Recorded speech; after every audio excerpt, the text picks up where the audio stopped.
한 어린아이가 그 일기를 썼어요. 그러니까 이거는 인터넷에 이제 사진으로 이렇게 돌아다니는 내용인데, 일기를 썼는데 일기의 제목이 뭐냐면 병원 가는 날이라는 제목으로 일기를 썼어요. 그리고 그 내용은 이제 이렇게 시작을 합니다. 어떤 거냐면, 감기에 걸렸다. 유치원 때는 안 그랬는데 초등학생이 되고 병원에 자주 가는 것 같다. 그리고 나서 마지막 한 줄을 이렇게 썼어요. 어떻게 썼냐면, 나이는 속일 수 없나 보다.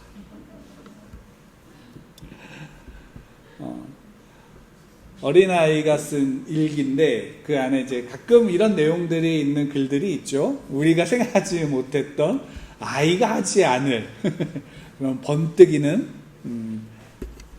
이야기를 씁니다.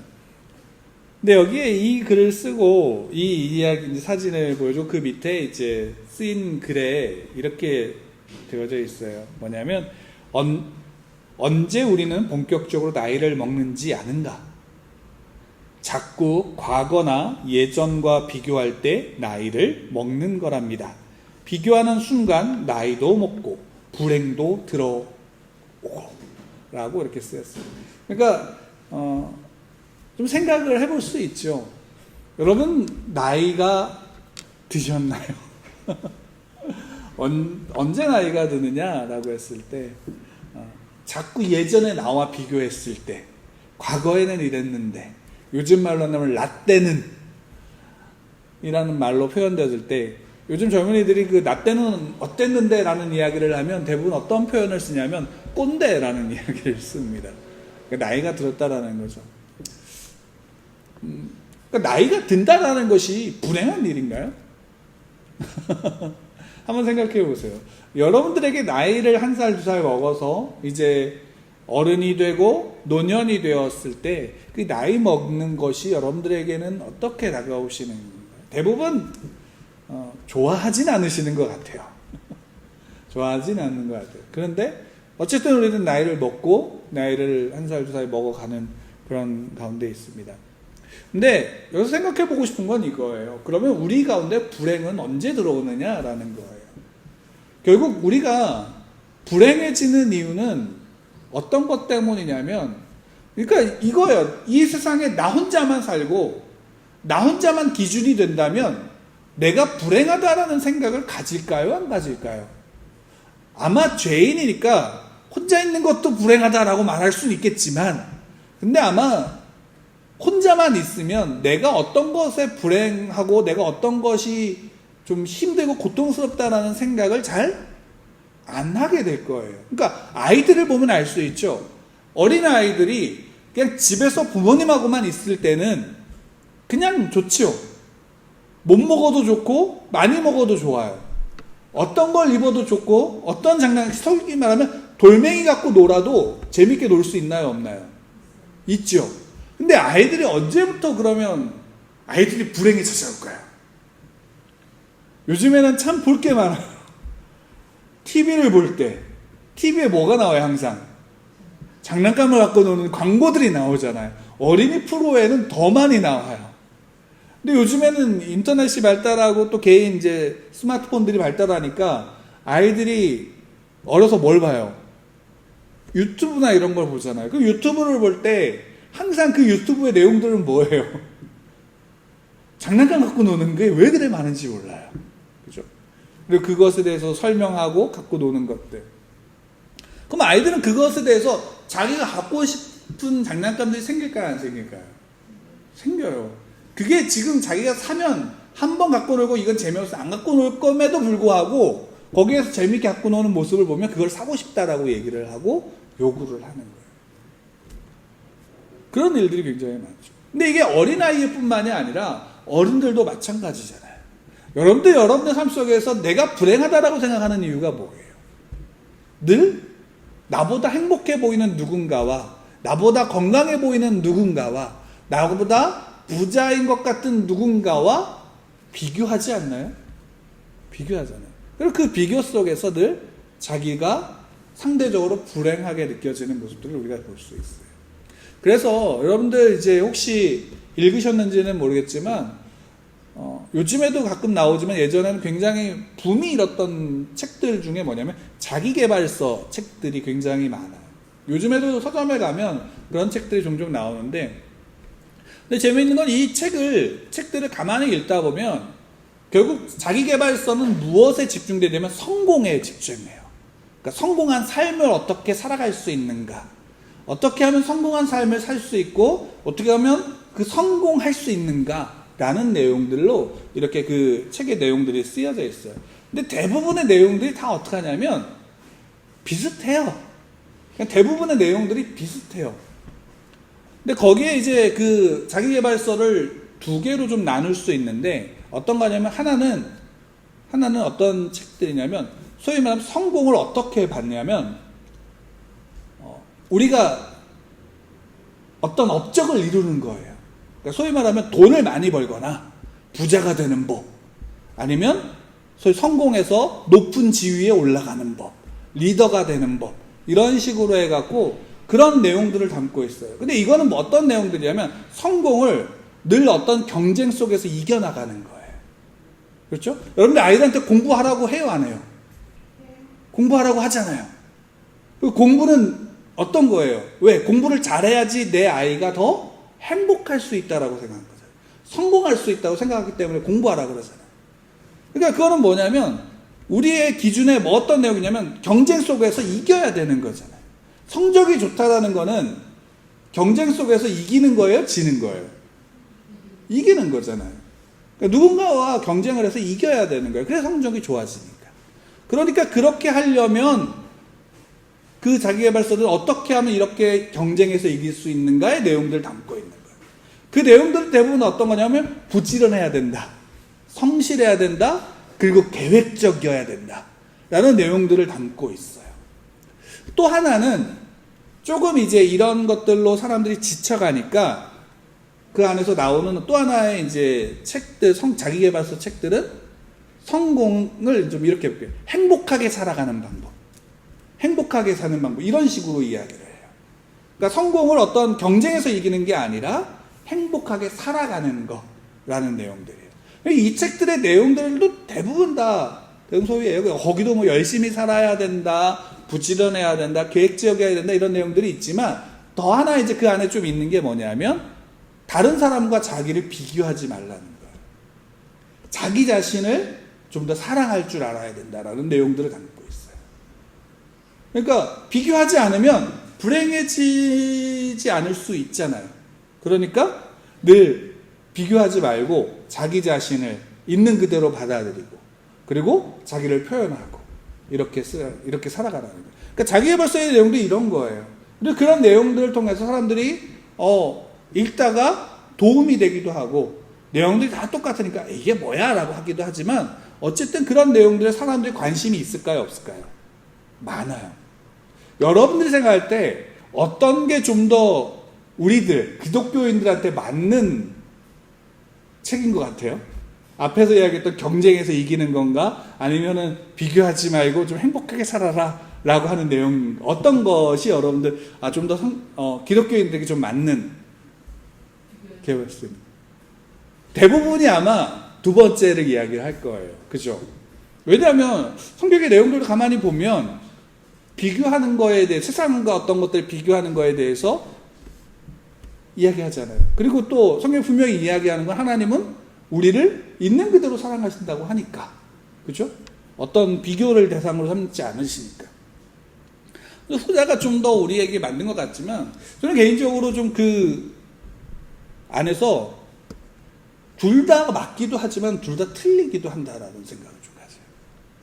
왜냐하면 이 책들은 결국 어디냐면 그러니까 하나님을 믿는 사람들 안에서도 이 책들이 읽히지만 결국 여기에 기준은 항상 뭘까요? 경쟁에서 이기는 건 누구여야 돼요? 나여야 되잖아요. 그렇죠? 그리고 행복하게 살려면 누가 기준이 돼야 돼요? 내가 기준이 되어야 돼요. 늘 그 안에서 세상에서의, 그러니까 이거는 결국 뭐냐면 하나님이 없는, 하나님과 함께 하지 않는 것 속에서 누가 중심이 되냐면 내가 중심이 되어야지만 하는 거예요. 그러니까 내가 빛이 되어야 되는 거예요. 내가 빛이 돼서 내가 큰 빛이 되는데 어떤 빛이 되어야 되느냐? 큰 빛이 되어야 되는 거예요. 그래야지 내가 행복해질 수 있고 내가 기준이 되는 거예요. 근데 요는 뭐냐면 이런 모습들이, 그러니까 기독교인은 성실하지 않아도 될까요? 열심히 안 살아도 될까요? 아니에요. 기독교인들은 누구보다도 더 성실하고 열심히 살아야 돼요. 여러분들 그거 아셔야 돼요. 누구보다도 부지런한 게 기독교인들의 삶이에요. 근데 또한 누구보다도 다른 사람과 나를 비교하지 않기 때문에 내가 낮은 자리로 들어갈 수 있는 것도 누구예요? 그리스도인인 거예요. 근데 그 이유가 어디 있을까요? 그 이유가 내게 있나요? 아니면 하나님께 있나요?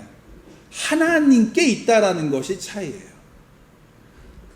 세상에서는 자기가 기준이 되는 거예요. 내가 경쟁에 이겨야 되고요. 내가 행복하기 위해서 다른 사람이 어떻게 나를 보든 그것과 비교하지 않고 나에게 중심을 두는 거예요. 근데 하나님을 믿는 하나님의 백성들은 내게 중심이 있는 게 아니라 누구에게 있냐면 하나님께 중심이 있는 거예요. 근데 놀라운 은혜가 뭔지 아세요? 하나님이 내게 중심을 두시는 게 놀라운 은혜예요. 그러니까 우리는 하나님께 나의 중심을 들여서 하나님의 뜻과 말씀을 내 삶의 기준으로 삼지만 그 하나님의 뜻과 말씀은 하나님이 누구를 위해서 주신 것이냐면 나를 위해서, 우리를 위해서 주셨다라는 사실이 우리에게 너무나도 큰 은혜다라는 사실이에요. 근데 우리는 무엇을 잃어버리냐면 그걸 잃어버리는 거예요. 뭘 더 냐면 내가 잘 살고 내가 더 높아지고 내가 더 건강해지는 것에 내 모든 관심이 있어요. 하나님을 믿는다고 하면서도 거기에 관심이 있으니까 하나님이 주시는 복이 내 성에 찰까요, 안 찰까요? 내 성에 차지 않는 거예요. 그러니까 늘 그 안에서 내게 없는 누군가의 것을 요구하고 바라는 거예요. 그래서 저게 있으면 난 더 행복하게 살 수 있을 것 같아. 나 저게 있으면 더 잘 살 수 있을 것 같아. 나 저게 있으면 나 더 큰 일들을 할 수 있을 것 같아. 라는 생각을 우리가 늘 하게 되는 거예요.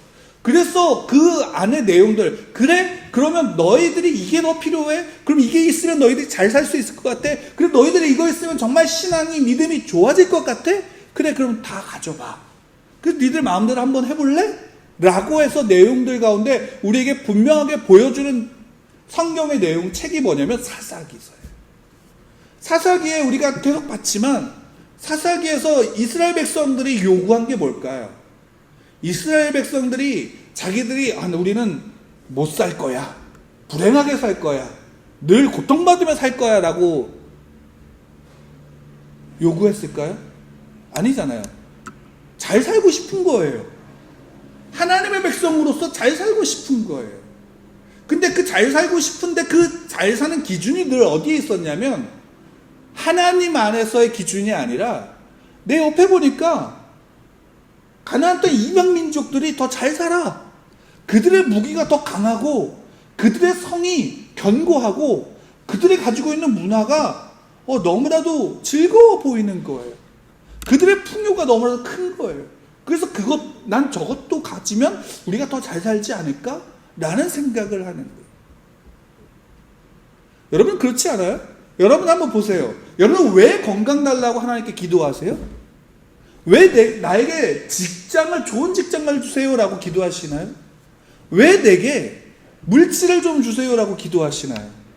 그 기도 속에 늘 있지 않아요? 하나님 나 직장 주시면 하나님 더 열심히 섬길게요. 하나님 나 돈 주시면 선교센터 지어서 선교사님들 다 여기 와서 지낼 수 있게 해드릴게요. 아니면 하나님 나 돈 많이 벌게 하면 10에 9조 드릴게요. 그것 하나님 잘 믿으려고 하는 거예요? 안 믿으려고 하는 거예요? 잘 믿으려고 하는 거잖아요. 그거 진심 아닌가요? 그 기도할 때 여러분은 나 건강하면 예배 더 잘 드릴 거예요 라고 기도하는 거 진심 아니신가요? 진심일 거예요. 근데 진짜 믿음이라는 게 뭘까요? 여기서 물어야 되는 게 이거예요. 그러면 건강하면 하나님을 잘 믿고 건강하지 않으면 하나님을 잘 안 믿는가요? 그게 아니라는 거예요. 성경은 우리에게 그것을 말씀해 주시는 거예요. 사사기를 통해서 그래 니들 건강하면 너희들 힘이 생기면 나를 잘 믿고 그 신앙을 잘 지킬 것 같아? 그래 그래서 한번 가져봐. 그래서 하나님이 그들에게 삼손을 주셨잖아요. 그래서 그들에게 필요한 때로는 너무나도 넘치는 물질을 주셨고요. 강함을 줬어요. 근데 그 결과가 뭘까요? 그 결과를 통해서 삼손은 정말 하나님을 잘 믿는 사사의 모습을 보였나요? 아니잖아요. 그는 그 평생 동안 그 사사로서의 직분을 감당하지 않았어요. 그 모든 것을 가졌지만 결국 그 모든 것을 다 뭘로만 썼어요? 자기 자신만을 위해서 썼던 거예요. 그게 사사기에서야 돼요. 그리고 그 결과가 뭔지 우리에게 보여주시는 거예요. 사사기 마지막 부분은 삼손 이후의 내용은 사사기 말기에 아주 끝물에 있었던 내용이 아니라 어떤 내용, 어디에 있었던 내용이라고 했어요? 사사기가 시작했을 때부터의 내용이라고 그랬잖아요. 앞에 시작 부분의 내용이라고 말씀드렸어요. 그러니까 사사기서의 이 저자는 사사들의 이야기를 쓰다가 마지막에 사사기 초기의 이야기를 다시금 쓰면서 뭘 이야기해요? 그렇게 된 결과가 뭐냐? 처음부터 끝까지 뭐의 연속이었냐? 비극의 연속이었다라는 거예요. 참혹함의 연속이었다라는 거예요. 하나님을 믿는데 하나님의 백성들이 하나님의 말씀을 기준으로 삼지 않고 하나님을 따라가지 않고 세상의 것들을 추구하고 세상의 것들로 인해서 자기 기준을 삼았을 때 결국 자기가 하나님을 믿는다고 하지만 자기가 왕된 삶을 살아갔을 때 그 결과가 뭐냐? 비극의 연속일 수밖에 없다라는 사실을 우리에게 적나라하게 보여주는 거예요. 그리고 그 마무리를 단 한 줄로 쓰는 거예요. 뭐예요? 그러니까 사사기를 읽으면 결론이 있어요, 없어요? 결론이 없어요. 그냥 단 한 줄로 이 시대를 요약한 것 뿐이에요. 뭐예요? 그때의 이스라엘이 왕이 없으므로 사람이 각기 자기의 소견에 오른 대로 행했다. 자기 마음대로 살았다. 자기가 왕된 삶을 살았다. 그럼 달리 얘기하면 실제로 이스라엘에 그 당시에 왕이 없었어요. 그러면 이스라엘이 왕이 생기면 그 왕으로 말미암아 이스라엘이 정말 하나님을 잘 믿는 백성으로서 세워졌을까요? 그 내용이 나오는 게 그 다음에 사무엘서에서 나와요. 사무엘서에서 결국 그들이 왕을 요구해서 왕을 세워요. 그래서 누가 세웠어요? 첫 번째 왕이 사울 왕을 세웠어요. 다윗을 세웠어요. 그러니까 사울을 세웠을 때 사울 왕의 평가는 뭐냐면 사무엘이 이렇게 이야기해요. 당신이 작았을 때 오히려 더 하나님을 믿었지만 그가 권력을 갖고 힘을 가졌을 때 하나님을 두려워하지 않고 백성을 두려워했을 때 결국 그는 뭘 했어요? 하나님께 드리는 제사마저도 백성들을 향한 수단으로밖에 사용하지 않는. 그렇기 때문에 사무엘이 이야기한 게 유명한 이야기가 뭐예요?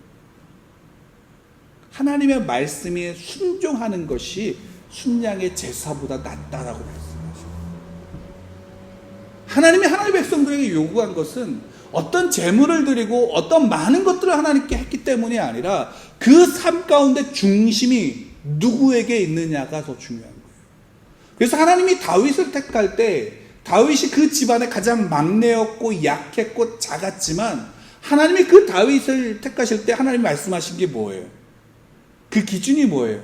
하나님은 뭘 보신다 그랬어요? 중심을 보신다라고 말씀하신 거예요. 하나님이 그리스도인들 여러분들 하나님의 백성들에게 중심을 보신다라는 것이 너무나도 중요한 우리에게 은혜예요. 우리가 어떤 일을 행했기 때문이 아니다라는 거예요. 중심을 본다는 건 우리의 중심이 올바르다라는 뜻일까요? 여러분들 중심이 정말 하나님께 올바른가요? 아마 제 중심을 칼로 째서 보여드릴 수 있으면 아마 여러분들 기겁할지 몰라요. 얼마나 많이 중심이 흔들리는지 모르고요. 얼마나 많은 중심에 다른 것들로 채워져 있는지 몰라요. 근데 놀라운 은혜가 뭔지 알까요? 그 중심 속에 내가 자리 잡고 있다라는 것이에요. 하나님이 그 중심에 자리 잡고 하나님이 그 중심을 붙잡고 계시기 때문에 은혜인 거예요. 그래서 하나님이 우리에게 요구하시는 것은 무엇이냐면 중심을 보신다는 것은 우리가 어떤 열심을 내고 무엇을 이루는 것이 아니라 하나님께서 그 중심 속에서 하나님의 일을 하신다는 사실을 믿으라는 거예요. 그 믿는 믿음으로 말미암아 우리는 누가 주인된 삶을 살아갈 수 있냐면 하나님이 주인된 삶을 살아갈 수 있는 거예요. 그래서 이스라엘 백성들 그 다음에 다윗에게도 하나님께서 말씀하신 게 뭘까요? 다윗이 자기가 너무나도 의리역이라는 성에서 자기는 너무나도 호화로운 곳에 지냈지만 하나님은 그때 어디 계시냐면 장막에 있었어요. 성전이라는 게 없었어요. 그래서 백향목으로 성전을 지어야 되겠다라고 생각을 하고 그걸 준비했을 때 하나님이 다윗에게 뭘 얘기하셨냐면 그냥 다윗이 질 수 없어 이걸 얘기하신 게 아니에요. 그 말씀 속에서 무엇을 이야기하냐면 내가 한 지파를 택해서 나를 위해서 백향목 집을 지어라 라고 말하지 않고 요구하지 않은 이유를 말씀하세요. 나를 위한 것은 너희들이 주는 게 아니야 라는 거예요. 너희들이 주는 것으로 나를 행복하게 하고 나를 무엇을 채울 수 있지 않아. 오히려 너희들의 삶 가운데 너가 왕권을 유지하고 너가 그 궁궐에 살아갈 수 있도록 너의 그 자녀들이 그 왕권의 대대로 이어질 수 있도록 내가 그것을 줄 거야 라고 말씀하시는 거예요. 무슨 말씀인지 아세요? 우리가 하나님 앞에 무엇을 드린다 그래서 그것이 하나님께 내가 드리는 게 아니에요. 우리의 삶의 모든 결정은 누구의 손에 있냐면 하나님의 손에 있다라는 것이에요. 내 삶에 필요한 것, 내 삶에 중요한 것은 누가 주시냐면 하나님이 주신다라는 사실을 성도들이 믿어야 되는 거예요. 그러면 성도들의 열심과 성실과 이런 내용들은 달라질 거예요. 우리가 그리스도인들이 교회 와서 봉사할 때 봉사의 이유가 뭐예요? 이 봉사를 했으니까 나를 잘 봐줘, 나 이만큼 열심히 했어 라는 것을 드러내기 위한 봉사인가요? 그게 아니라는 거예요. 왜? 그 중심에 누가 있어요? 하나님이 계시고 하나님이 주신 것을 하나님의 은혜로 말미암아 그 자리에 있다라는 사실에 감사할 수 있는 게 진짜 봉사의 내용이에요. 물론 이렇게 되어지는 기간 동안 우리는 내가 이런 것들도 했어 라는 자랑도 때때로는 할 거예요. 왜? 우리의 미숙함이니까. 그런 미숙함은 자라면서 어떻게 돼요? 더욱더 성숙해져 가는 거잖아요. 그러니까 여러분들 아이들이 자기가 라온이가 없으니까 저희 아이가 어제 그저께 금요일날 2를 뺐어요. 야, 이 하나 빼는 게 자랑거리가 되나요? 자랑거리가 되지 않아요. 근데 이 하나 뺀 거가 자기는 대견한 거예요. 그러니까 온 동네방네 다 소문을 내요. 자랑을 해요. 대견해요, 실제로. 울지 않고 자기가 가서 먼저 빼자고 했으니까. 그 자기가 그렇게 했으니까 자기에게 어떤 보상을 요구해요. 나 이렇게 했으니까 장난감 사줘. 그래서 저는 다른 거를 얘기를 했어요. 할머니 집에서 하룻밤 더 재워줄게. 그 이야기들을 했어요. 그러니까 뭐예요? 아니 그런 것들은 작은 일이잖아요. 그러니까 달리 얘기하면 교회 와서 어떤 봉사를 했다라는 내용이 하나님 앞에서 볼 때 그게 큰 일일까요? 작은 일일까요? 너무 작은 일이잖아요. 그렇지 않아요? 너무 작은 일이잖아요. 아니 이렇게 얘기해 볼게요. 여러분 교회에 한 1억씩 헌금했어요. 누군가. 그 우리가 볼 때 그 굉장히 큰 거지만 하나님이 보실 때 그 큰가요? 작은가요? 너무 작은 거예요. 그걸로 나는 교회에다 이렇게 했어라고 자랑할 필요가 있어요? 없어요? 없어요. 근데 우리는 자랑해요? 안 해요? 자랑하고 싶지 않아요. 자랑하잖아요.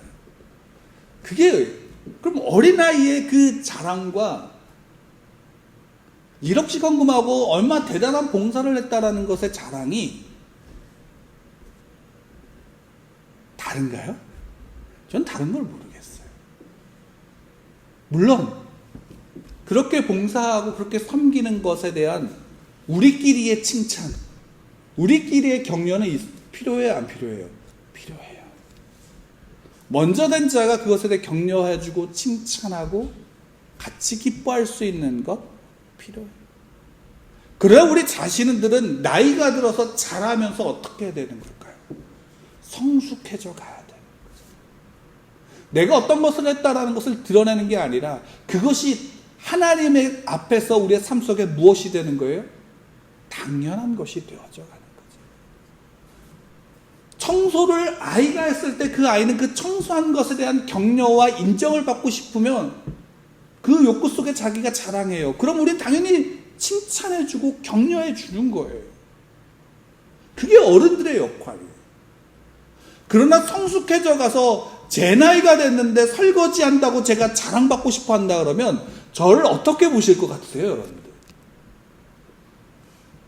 참 속으로 웃을 거 아니에요. 아, 그러셨어요. 참 잘하셨네요 라고 해도 그렇지 않아요? 그게 왜 그래요? 나이가 들어면 성숙해져가는 우리의 모습 속에 있는 자랑이에요. 그러면 나이가 들어간다는 것이 우리에게 불행인가요? 축복인가요? 우리의 나이가 들어가면 단순하게 나 몸이 아파졌어의 초점이 있다면 나이 들어가는 건 불행이에요. 그러나 우리의 나이 들어감이 우리의 삶의 성숙과 인격의 성숙과 함께하는 것이라면 그것은 그리스도인들에게 있어서는 무엇보다도 바꿀 수 없는 복이에요. 왜? 어른들이, 장로들이 그 삶에서의 경험과 연륜을 통해서 누구를 이끌어줘요?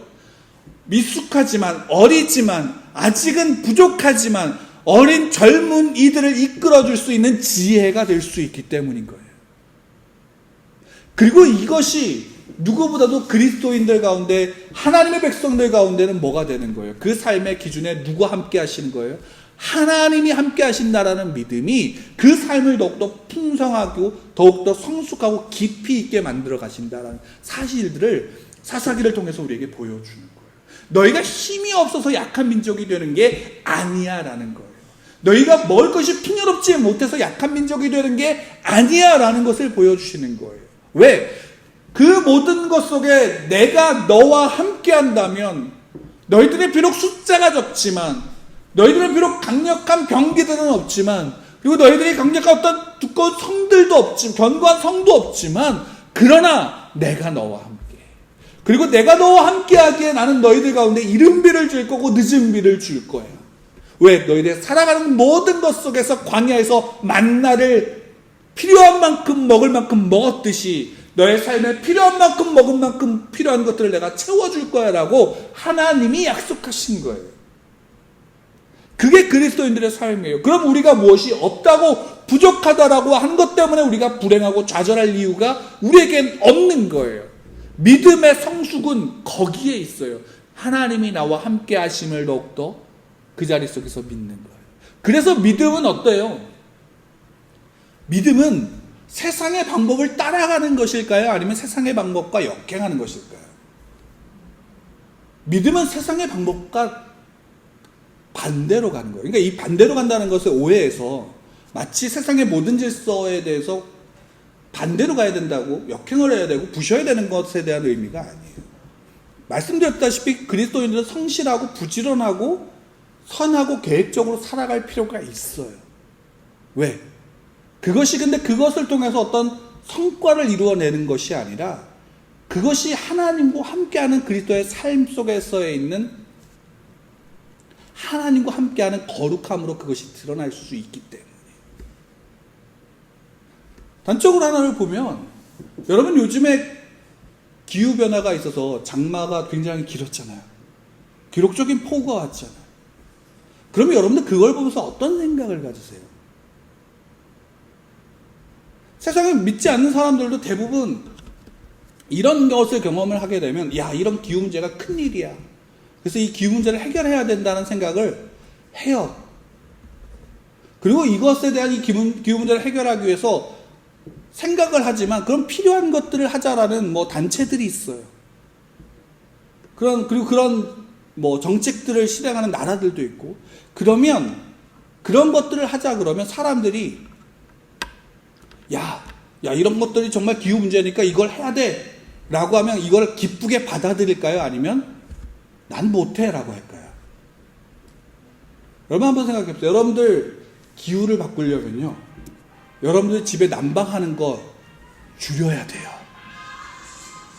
그리고요, 기후를 바꾸려면요, 여러분들 집에서 사용하는 자동차 어떻게 해야 돼요? 줄여야 돼요. 그럼 벌써 한번 생각해 보세요. 이것만 해도 불편해요, 안 불편해요? 불편해지는 거예요. 저는 요즘에 어디 갈 때 늘 텀블러를 들고 다녀요. 텀블러를 들고 다니는데, 이 텀블러를 들고 다니면 이제 커피나 이런 거 마실 때 늘 일회용잔 안 쓰려고 해요. 근데 이거 들고 다니면 불편할까요, 안 불편할까요? 불편해요. 그냥 일회용 쓰고 버리면 되는데 그거 하나 쓰지 않으려고 하는 것에 대한 불편함들이 있어요. 그러니까 대부분 이건 기후변화는 막아야 돼. 근데 내가 불편한 건 싫어. 여러분, 그리스도인들이 하나님을 믿고 하나님 믿는 백성들이나 특히나 여러분들 그리스도인들이라면 이런 불편함들을 감내해야 될까요, 안 해야 될까요? 저는 누구보다 그리스도인들이면 그런 것을 감내해야 된다라고 봐요. 왜냐하면 하나님께서 이 땅 가운데 복을 주시면 그 복은 우리들에게만 적용되는 복인가요? 아니면 모든 자연 만물들에게 동일하게 적용되는 복일까요? 모든 것에 적용되는 거예요. 여러분, 복음이 우리에게 전해졌을 때 예수 그리스도가 이 땅에 십자가에 죽으시고 부활하심으로 그 복음이 이 땅 가운데 우리에게 전해졌을 때 그 복음의 회복은 단지 나 한 사람의 구원과 관련되어 있지 않아요, 여러분. 그거는 모든 자연과 함께 연관되어지는 거예요. 왜? 이 땅에 죄가 들어왔을 때 그 죄의 결과로 말미암아 땅도 저주를 받았어요. 무슨 말인지 이해가 되세요? 소위 말하는 우리가 그 죄의 속에서 회복이 되어진다면 뭣도 회복되어지면 자연도 회복되어져야 되는 거예요. 우리가 이 땅 가운데 그리스도인이 하나님의 백성으로 이 땅 가운데 살아간다면 이 땅 가운데 있는 우리는 그 자연 속에서 그 자연, 하나님께서 허락하신 그 자연들을 통해서 하나님을 보도록, 하나님과 함께하는 그 축복이 그 속에서부터 드러날 수 있도록 우리는 그것을 가꿀 필요가 있는 거예요. 그러니까 단순하게 하나의 정책 속에서 이것이 세상의 것이다라고 역행한다라는 말의 의미가 단순하게 그것을 다 거부해야 된다라는 말이 아니에요. 그 속에서 우리가 마땅히 하나님의 백성으로서 손해를 봐야 된다면 기꺼이 그것을 손해볼 수 있는 자리로 나아갈 수 있는 게 누구냐면 그리스도인인 거예요. 그러니까 섬기고 그러니까 낮아질 수 있는 거예요. 왜? 내가 높아지는 것이 나 행복의 기준이 아니니까. 내가 비록 낮아지더라도 그 낮은 곳에 누가 계시는 거예요? 하나님이 계시잖아요. 그 하나님이 함께 하시잖아요. 그 하나님이 왕이시잖아요. 그 하나님이 왕이시니까 그분이 계신 그곳에 나도 함께 있는 거예요. 예수님이 그래서 낮은 곳으로 오셨고 누구보다 낮은 곳에서 제자들의 발을 씻기신 거예요. 선교사들이 왜 해외에 이곳에 있는 자기의 집과 터전을 버리고 해외로 나갈까요? 더 가난하고 힘든 곳으로. 자녀들은 더 고통스러워요. 그곳에 가면 자기가 한국인인지 그곳의 토착민인지 누구인지 모를 이방인의 감정을 가지고 그 속에 살아가요. 그 자녀는 누구보다 힘들다라는 것 선교사님들이 알까요? 모를까요? 알아요. 그럼에도 가잖아요. 왜요? 그 낮은 곳에 하나님이 계시니까. 그것으로 하나님께 자기들을 부르셨다는 믿음으로 나아가는 거예요. 그러면 하나님 그 속에서 역사하시는 거예요. 그럼 우리는 안 나가니까 우리는 더 믿음이 없는 사람이다. 아니에요. 여러분들이 있는 지금의 그 자리도 동일한 곳이에요. 여러분, 오늘 제가 말씀의 제목을 밤하늘에 빛나는 별이라고 졌어요. 왜 이 제목을 지었냐면 한번 생각해 봤어요. 여러분들 밤하늘에 빛나는 별은 과학적인 이야기가 아니에요. 서정적인 이야기예요. 밤하늘에 빛나는 별은 큰가요? 작은가요? 너무 작지 않아요? 미미하지 않아요? 근데 밤하늘에 보여요? 안 보여요? 별이 한 번도 못 보셨나? 대답들을 안 하시네. 밤하늘의 별이 보이잖아요. 그것이 수천 수백 광년 떨어져 있어도 수억 광년 떨어져 있어도 그 빛이 작게나마 보이잖아요. 왜일까요? 어둠이 있기 때문에. 여러분, 세상은 어떤 곳이에요? 세상은 밝게 빛나는 곳일까요? 어두운 곳일까요? 성경은 세상을 분명하게 표현한 거 어둠이라고 얘기를 해요. 왜? 죄와 사망으로 인해서 어두워진 곳이 세상이에요. 사단의 그 권세 아래서 죄와 사망 속에서 어두워진 곳이 세상이라고요.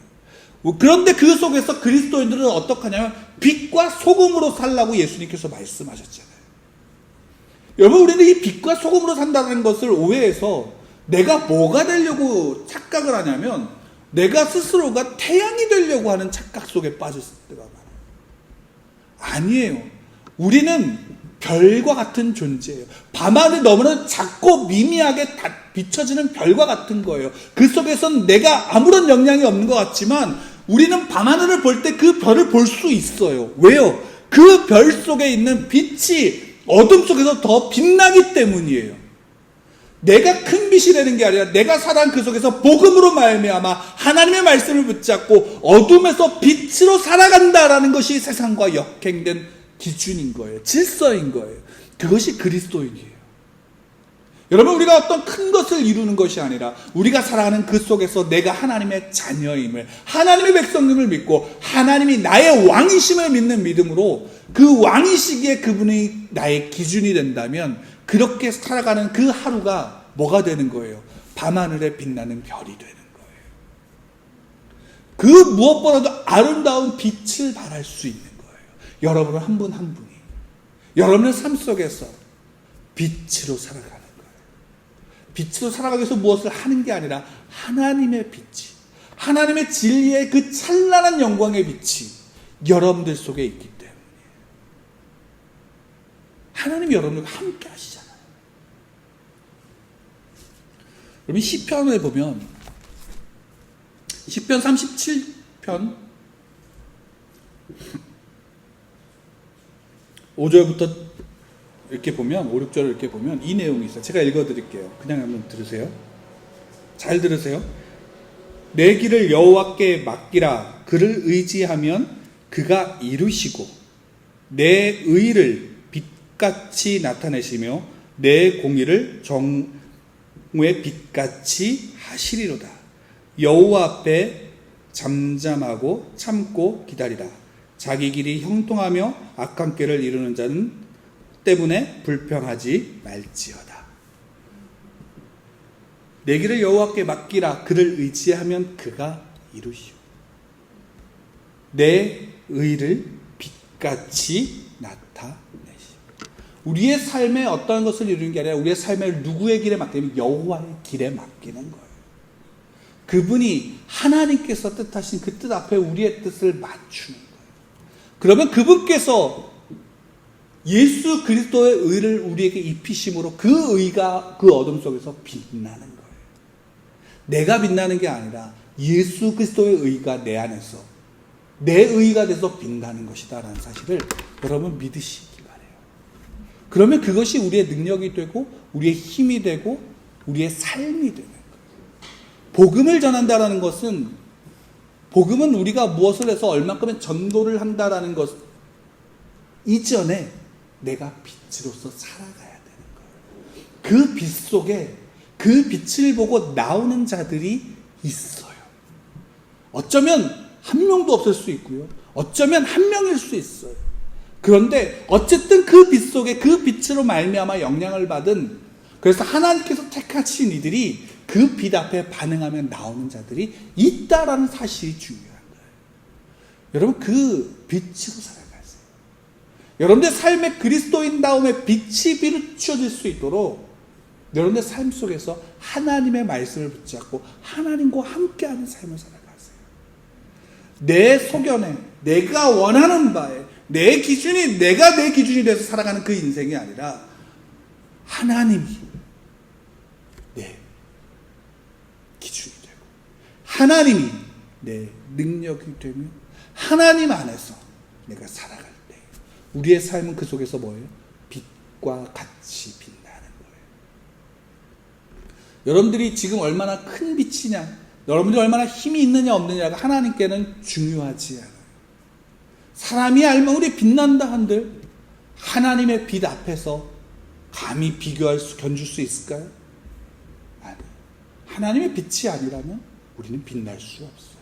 하나님의 빛이 아니라면 우리는 어둠에 삼켜진 자들밖에 되지 않아요. 근데 하나님이 내 빛이에요. 하나님이 여러분들의 빛이에요. 하나님이 함께 하시잖아요. 하나님을 믿으세요. 그리고 하나님 말씀을 붙잡고 그 말씀을 기준으로 삼으세요. 그러면 그것이 성도의 능력이 되고 힘이 되고 여러분 삶 속에 하나님이 채우시는 그 풍성한 은혜가 여러분들과 늘 함께 하심을 믿으시길 바랍니다. 우리 함께 기도하겠습니다.